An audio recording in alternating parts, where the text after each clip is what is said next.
This is not the part 3 you think it is. Mac Sog. Imagine getting this far in a custom 1/6 scale build. We're talking custom 3D designed and 3D printed project. Getting it this far just to throw it all out. Yep, you heard that right. So I got really far into designing my Paladin Armor System, and I gotta say, guys, I guess it would take getting this far, maybe because I'm not the smartest guy in the room, to realize that it's just not working out. You know, I know what you're thinking, Rob, you're crazy. That looks perfectly fine. Don't throw it out. Give it to me, send it my way or whatever. Guys, don't get me wrong. I think it looks cool, but you know, my initial idea for this was to make my own version of these guys. This is a Warhammer 40k Space Marine of the Imperial Fist chapter. And that is the look I was going for. You know, I didn't want to... When I first thought about doing this, I was just going to replicate the armor in a 1/6 scale, but you know, I don't own the IP, so I'm going to make my own. And so I started doing that, and it just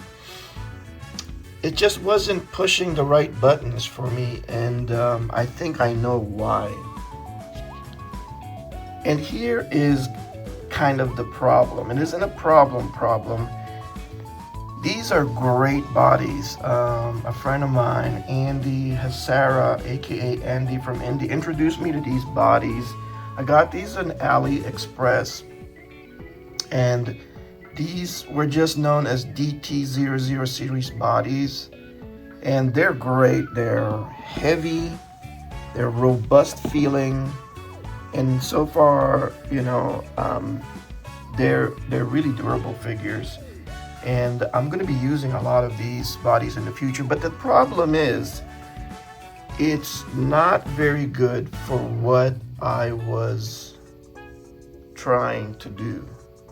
I can tell you that although they look very fit, they're actually not as barrel-chested as a vintage 1960s figure. Forgive me for all the undressed figure. If that offends you, please avert thine eyes. Anyway, as you can see, these bodies are actually a lot taller than your vintage style G.I. Joe figures. This is an Atomic Man, and so that is pretty much a 1960s G.I. Joe body, you know, aside from the clear body parts. You can see that shoulder to shoulder he's a lot taller, but these figures are not even as barrel chested as the 60s G.I. Joe. So this is the solution that I found. This is a Zika Toys muscle body figure. It's as articulated as this DT00 body. It's not as heavy, you know, comparatively. But as you can see, he is a massive figure. It kind of reminds me of Arnold Schwarzenegger when he was winning that Mr. Olympia 7 times over. even his feet kind of looks like him. If you've ever seen Arnold Schwarzenegger pose in Mr. Olympia. And as you can see, he's even slightly taller than this one. So when you see it next to a G.I. Joe body, I mean, these guys are just towering over the G.I. Joes, and it gives off that superhuman physique that the Warhammer 40K Space Marines are known for. These are by no means the same scale as a Primaris Space Marine, which is about 9.5, 10 feet tall, I'm guessing. If you're familiar with that, they're even bigger than their first-born Space Marine brothers, which are already massive in and of itself. But you can see that is the solution, and of course, that means the armor that I've designed will no longer fit. Not a single piece of this, maybe the helmet, that's about it, fits. So now we'll have to figure out how to do that. Alright, so now we go into what I've done so far to change things. And we start with the helmet. Now these were the original 4 helmets that I designed for the Paladin Armor System. And, you know, of course, you know, it looks good, but, you know, I'm my worst critic sometimes, and so I'm always having to tweak it. I'm never happy with anything. And so I've decided the eyes seemed a little kind of neutral. I don't know if that makes any sense, but I wanted that sort of, how should I say, it's kind of like,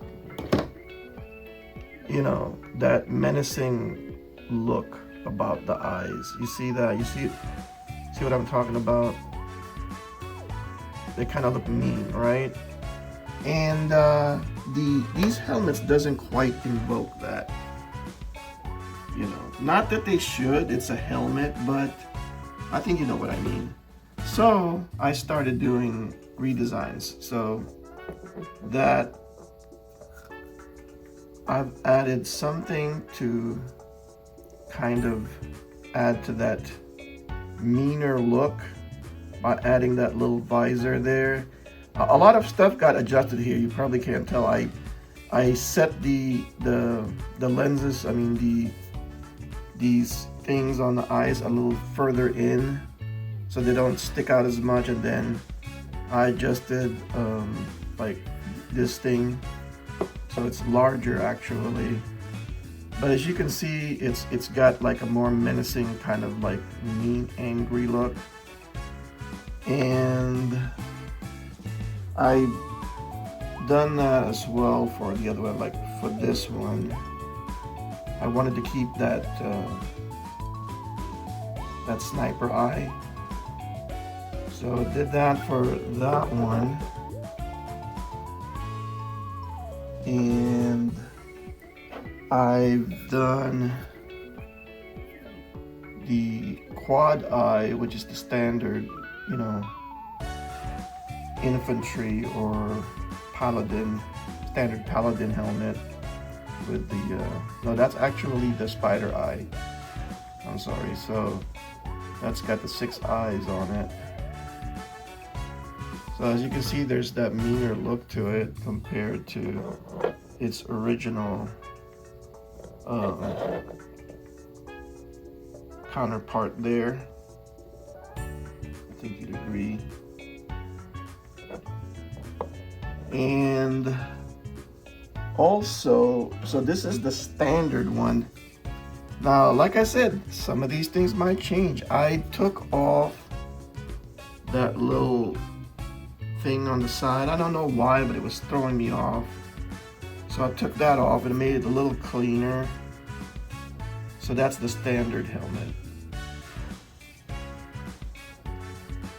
That might still change on this, but so far that's what I have. So that goes there and that goes there, and I did another, well, actually I kind of did it out of sequence, didn't I? So I kind of spoiled the surprise there a little bit, but see, so that's the original captain's helmet. Right there is the original captain's helmet. You see? Because it has this will be color designated for a captain or a lieutenant, or as the British say, a lieutenant. Anyway, so actually either one can be the captain or the lieutenant, because it's going to depend on the color markings on this piece of the helmet here. But so I basically added a 5th variation to the ranked helmet. Now let's move on to the main or chest piece of the armor. This is just to give you an idea of how much I had to resize, not scale up. There's a big difference. This piece that you see here, and so this is the new resized chest piece, or the upper body piece, and as you can see, that is a huge difference. Now this isn't just a plain old resize, because you know, doing that will increase everything dimensionally, and making it just wider or deeper or whatever, it's not going to work, because you're going to stretch certain details. It's going to look like that's all I did, and that's going to look lazy. And of course, there's the issue of the fact that, you know, there's some pieces that's going to key into the original, which is this part right here in the back, where it's the pack units are going to go. And there's magnet, there's like cutouts for magnets, and that's not going to work if I just rescaled it, okay? Because now you're going to have an issue with the magnets dimensionally changing in size, okay? And I've already made the pack. That's going to be for another episode. But so, you know, if you're familiar with Tinkercad, basically what I had to do was, you know, go back how many steps. It's not the same as undoing, although that's part of the steps you're going to need.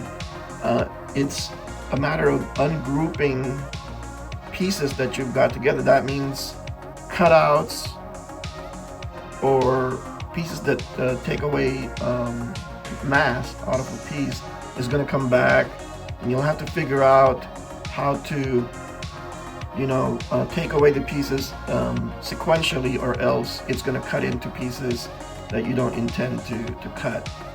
So that's a little complicated, but it was worth it. I kind of like that puzzle solving aspect of it, but everything worked out.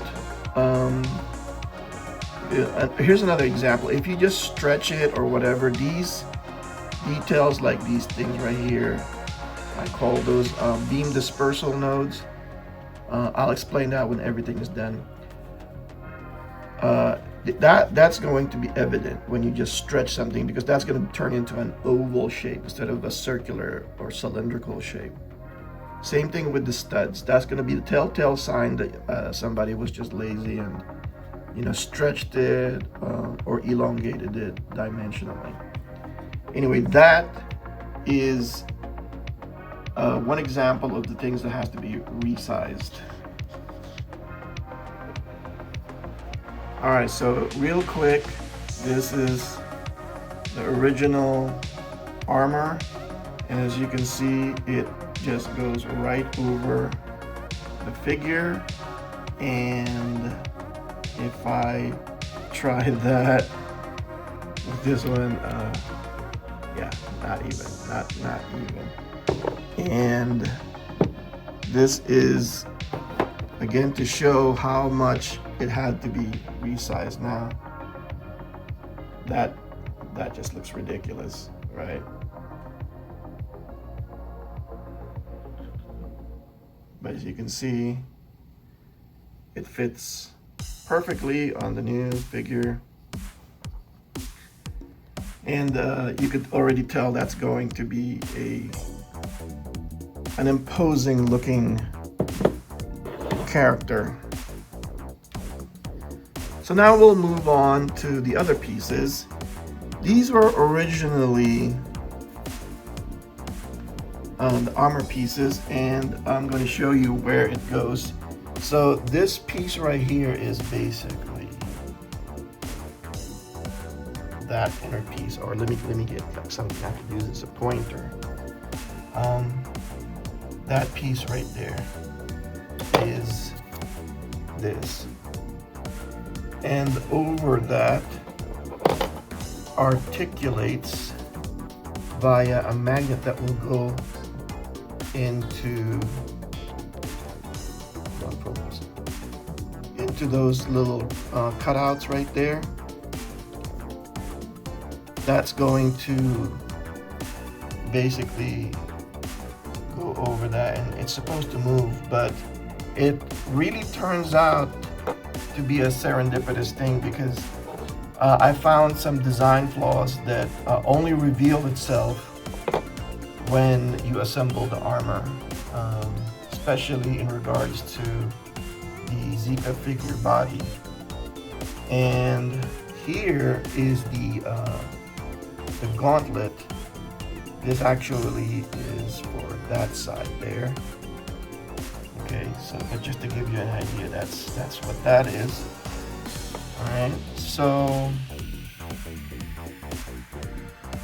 in comparison,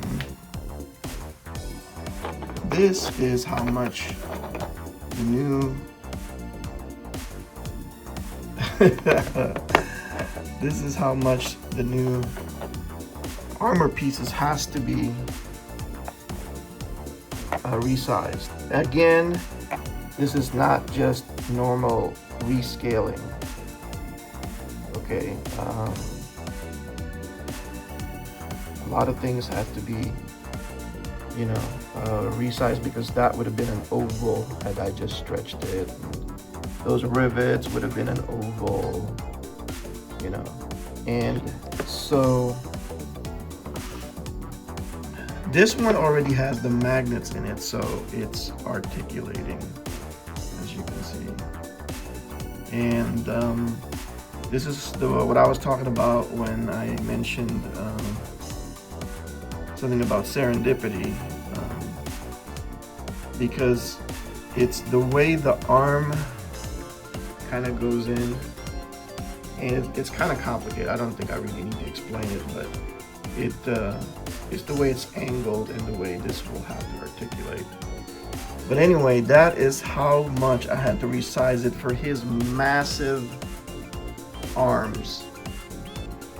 I know it probably looks a lot bigger than it should be, but to achieve that Space Marine look, it has to be that big.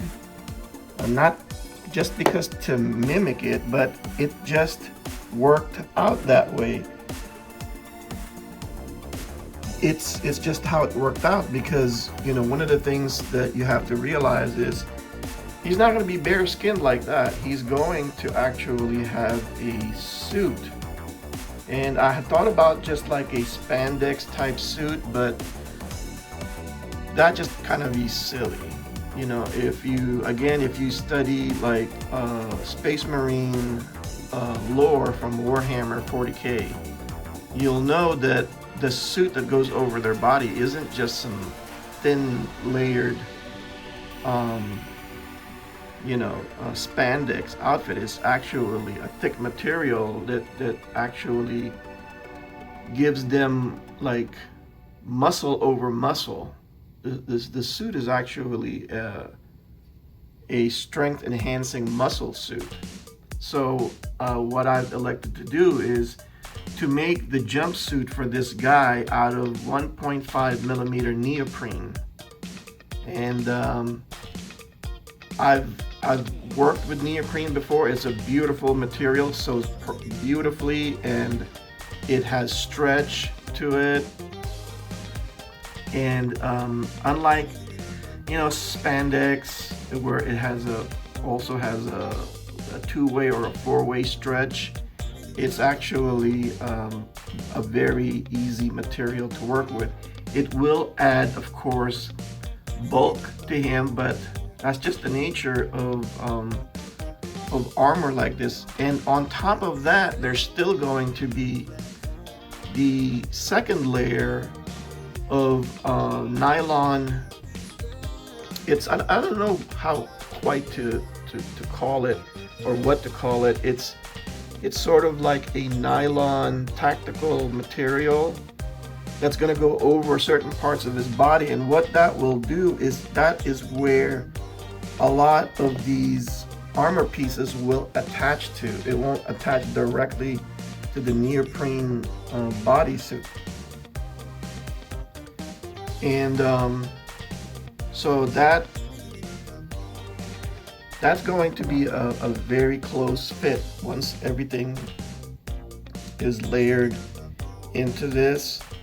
And I've already calculated it. I've already designed all those layers, and it will still allow for quite a bit of articulation, if not full articulation, that the body has. So it'll take advantage of all that articulation as much as possible.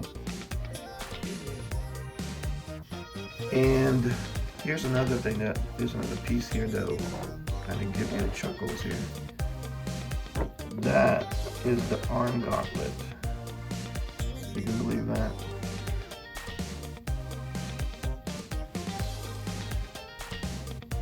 It's because of those muscles on his upper arm here.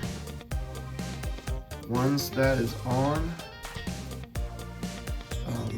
man, that's, I don't even know if I can. No, it won't fit with his fist. I gotta take the fist off. Luckily enough, the Zika body fist and feet are easy to pop off. It looks pretty big in this shot, but believe me, once everything is said and done, it's actually have very little wiggle room in there. You know, when everything is, but also I'm not going to be using, you know, gloves over the hands. That's gonna look kind of crazy. So I'll be designing multi-posed hands that will go on those pegs. Hopefully that works out. All right, so to wrap things up, here are the two figures with the armor that I've made so far for them loosely on, just to give you an idea of where I'm at on the build. As you know, of course, the first one I was nearly finished, and you know, I just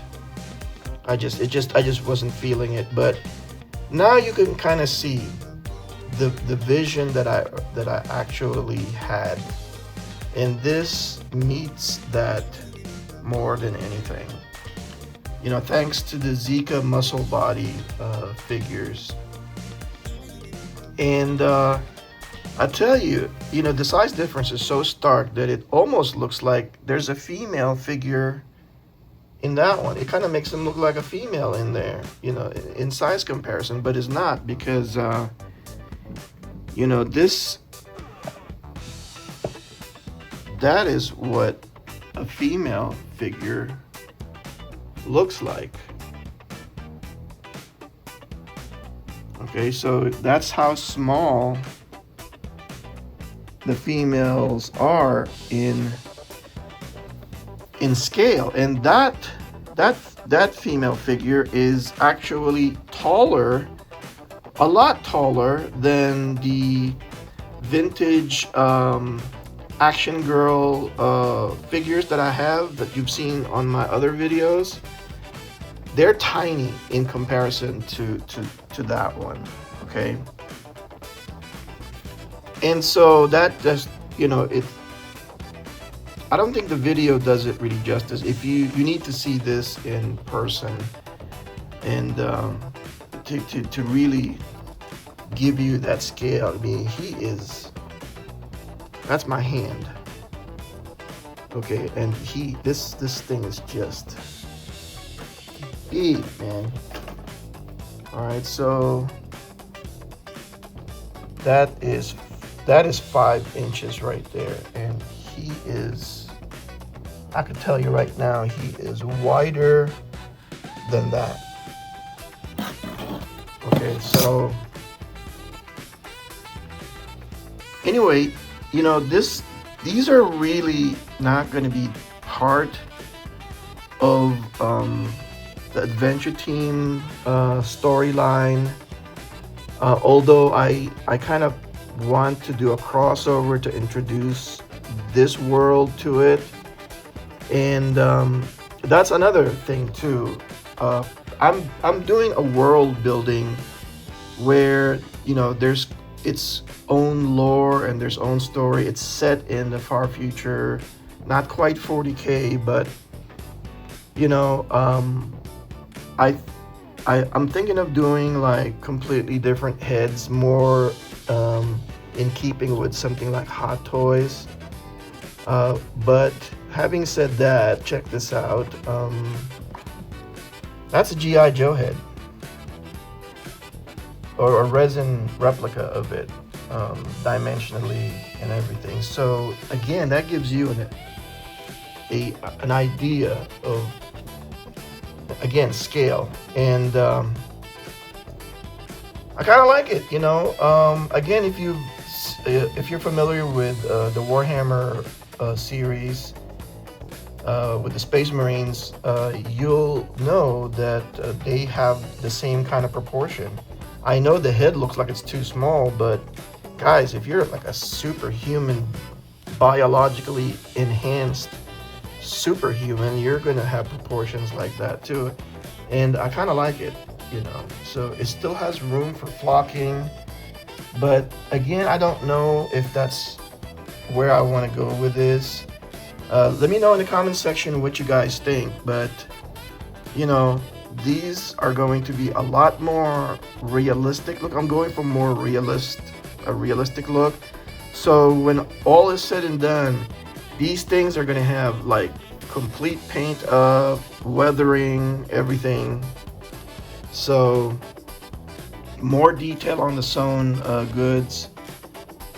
You know, like I said, in keeping with something like Hot Toys. You know, and I guess that's just to show people on the channel our capabilities here, you know, in like design and production. Speaking of which, I've had like questions and requests that I would, you know, produce these, and in the scale of like custom work, that's gonna be a no-go, because you know, learning from what I've already known at the shows that we did, at the price points that we are testing out, you know, it's just gonna be too expensive. And I've had people say, why don't you do a Kickstarter? And I'm like, you know, I've done toy production, and I can tell you that that's an inordinate amount of money. It's a big sum of money that I would have to crowdfund to get something like this done. And of course, you'll have to warehouse, you know, the what you produce, because you know, the Chinese factories have a huge MOQ, you know. So we're talking a lot of money, a lot of stock, and as much as I'd want to do it, it's just I don't know if if there's a market for it. I know there's going to be a lot of people saying, oh, I'd buy one, but you know, not to disrespect the people that have genuine feelings like that. But man, I've been there, done that, and you know, the majority of the people are all, you know, they talk the talk, but they don't walk the walk, man. Once the price tags are on the product, they disappear, dude. Anyway, that's all I got for you guys today. Subscribe if you like our content, like that like button, and I will see you on the next video. This is Robert for Maxog Adventure International, and I'll see you on the next video.